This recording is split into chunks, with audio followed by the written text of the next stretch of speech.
Whoa!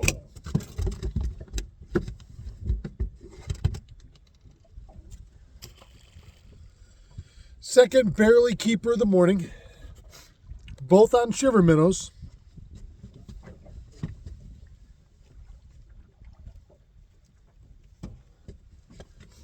I tried to boat flip the first one. And he went...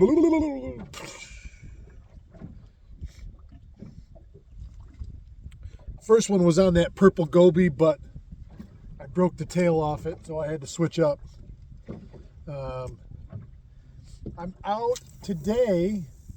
I'm on the east end of Dakin Shoals, in between the humps on the east side of it, north of the channel.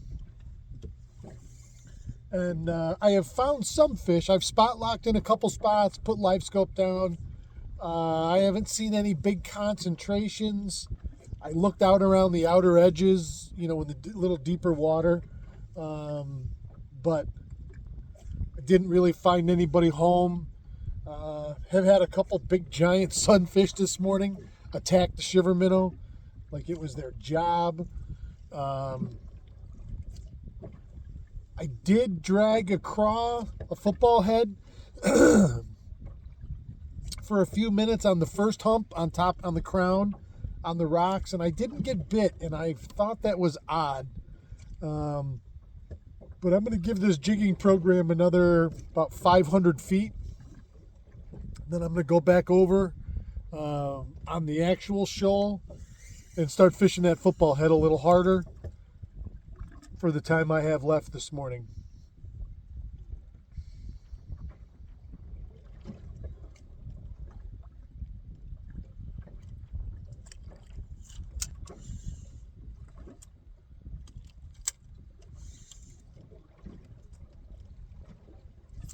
Gotta kind of make up my mind what I'm doing here. Hands and fingers don't want to work correctly this morning.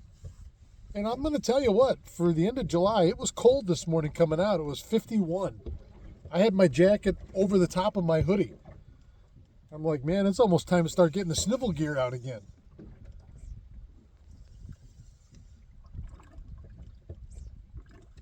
All right, stay tuned. I'll be back. All right. And we're back. Had a nice smallie a few minutes ago. So,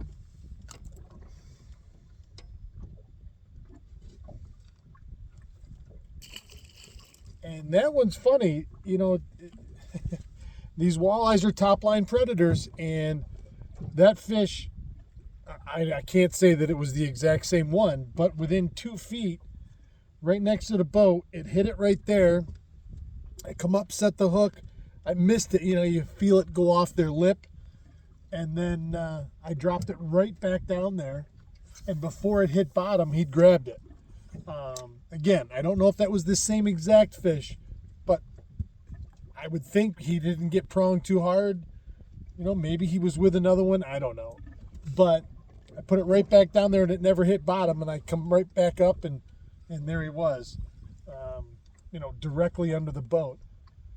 It's a Kitech tungsten football head, and that is a power bait. I forget what they call it. It's like it's a miniature chigger craw, not quite the. It's got more the rage claws on it, so it's got some action down there, which I like. Honestly, I like those claws to do this a little bit.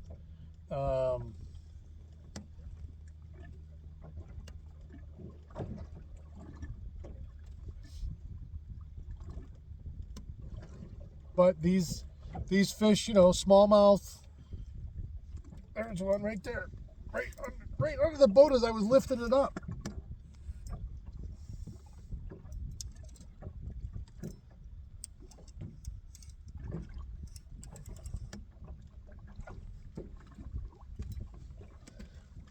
A little bit nicer guy right here. Oh, really? Really?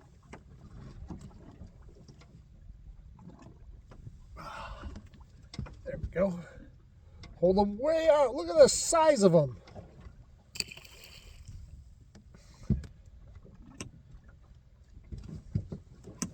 Really?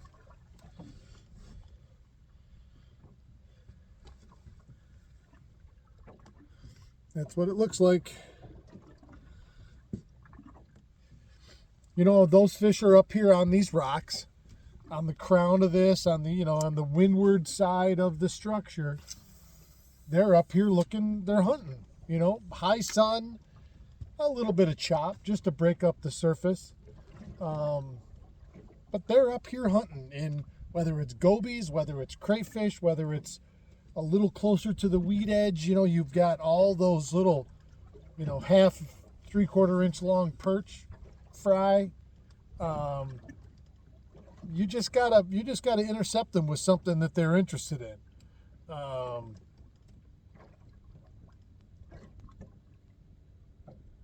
And this technique, like I've showed you guys many times, is as simple as could be.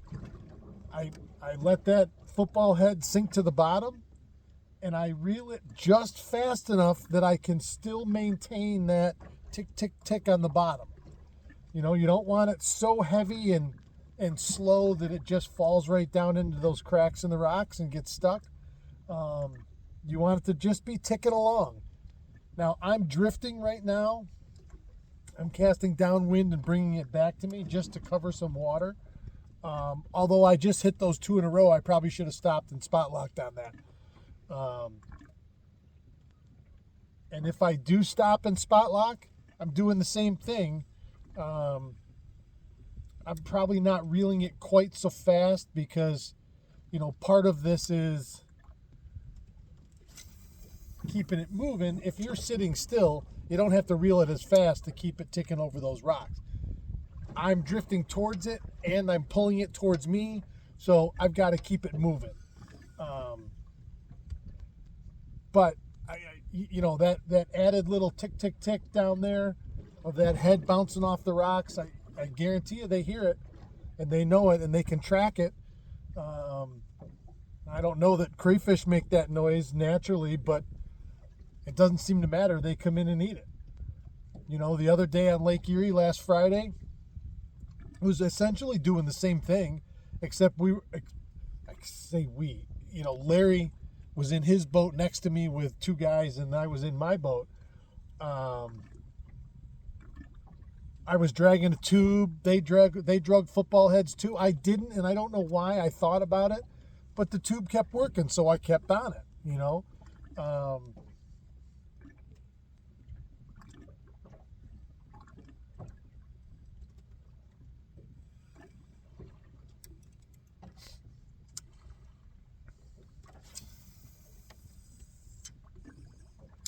I find this a very enjoyable way of fishing. It's you feel everything. You feel the bottom. And I'm this 7'6" JTX mag medium light.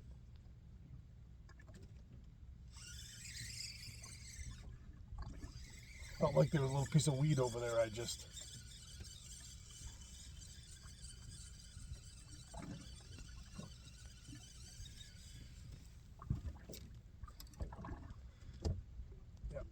So this JTX mag medium light, this is the new 7.6 model.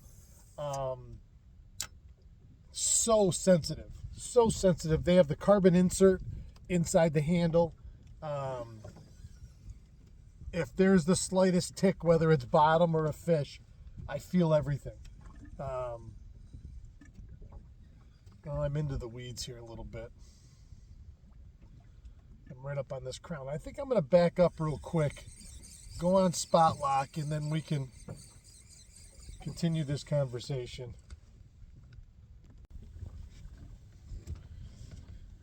The hits literally just keep on coming.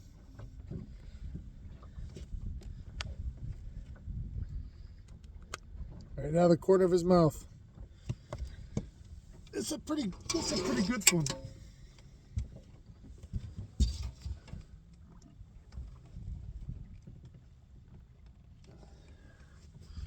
$18 3/4. I bet you that fish is pushing 3 pounds. See you, buddy. You know, it is literally that tick tick boom. You know, it's just, it comes along and it's just boom, boom, boom, boom, boom. You know, and then those fish come up behind it and thunk, stop it. You know, you feel it just like this. Now that one, it was heavy. That bite was heavy as soon as it was there. You know, it must be he was going the other direction. I don't know. And he wasn't following it. He was taking it head on and going that way because it was just like this. So, God, I love doing this. You know, and again, I tell you, this rod, whether you were pitching a light jig with live bait on it, whether you were tossing hair, you know, 1/4 ounce hair jigs in here, I could do the same thing with this rod. This is a 3/8 ounce tungsten football head, and it handles it perfectly, you know, again, because this is a fairly light rod. The tip is just a little bit softer, so it gives that fish that moment of picking that bait up without feeling the resistance of that line or tip or hook point. It gives them that little extra split second that they really grab it, as opposed to just mouthing the bait or something and holding on to it. They've grabbed right a hold of it. But as far as backbone goes, as soon as you come up on that rod, it's right there and you're solid.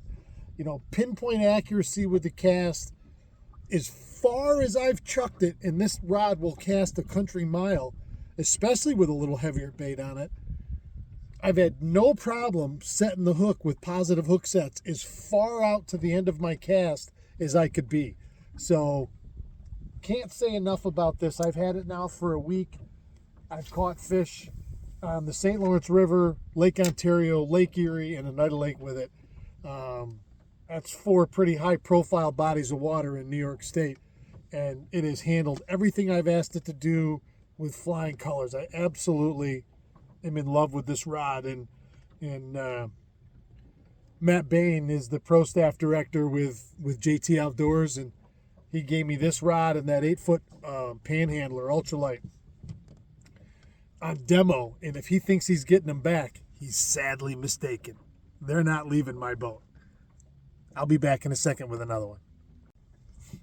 All right, I just turned you on. I just called last cast for myself. So let's see what happens. Today's one of those days I could fish all day. Like it just has that fishy feeling to it. I feel like I could go do this at every spot I went to, 4 or 5 fish.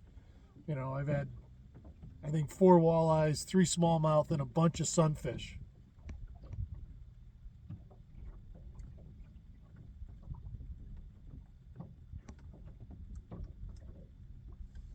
You can see I'm just real slow, ticking it along bottom, that's all.